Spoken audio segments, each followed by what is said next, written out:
તો આ તરફ રાજકોટના જેતપુરમાં પણ એબીવીપી દ્વારા આવેદનપત્ર આપવામાં આવ્યું છે। જીકાસ પોર્ટલને લઈ એબીવીપી દ્વારા આવેદનપત્ર આપવામાં આવ્યું છે। સમાચાર રાજકોટથી મળી રહ્યા છે, જ્યાં એબીવીપી દ્વારા મામલેદારને જીકાસ પોર્ટલ મામલે આવેદનપત્ર આપવામાં આવ્યું છે। જીકાસ પોર્ટલમાં ખામીને લઈ આ આવેદનપત્ર આપ્યું છે, જેમાં ખામીઓ દૂર કરવા માંગ કરવામાં આવી છે। પોર્ટલમાં પ્રવેશ પ્રક્રિયા સરળ બનાવવામાં આવે તેવી આ આવેદનપત્રમાં માંગ કરાઈ છે। ત્યારે કોલેજોની અંતિમ જે પસંદગીનો વિકલ્પ છે તે પણ આપવામાં આવે તેવી એબીવીપી દ્વારા હવે માંગ કરવામાં આવી છે। ત્યારે મામલતદાર કચેરી ખાતે તેઓ આવેદનપત્ર પાઠવવા પહોંચ્યા હતા, જ્યાં પોર્ટલના જે કાગળો છે તેને સળગાવી સૂત્રોચ્ચાર કરી વિરોધ પણ નોંધાવ્યો છે।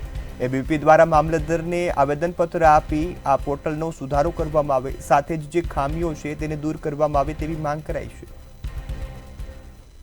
અખિલ ભારતીય વિદ્યાર્થી પરિષદ રાજકોટ જિલ્લા સંઘ ગયા વર્ષે પણ જીકાસ એટલે કે Gujarat common admission service portal કે જે 12મા પછીના વિદ્યાર્થીઓના એડમિશન માટેની પ્રક્રિયા છે કે જે એમાં વિસંગતતાઓ ખૂબ પડી રહી છે।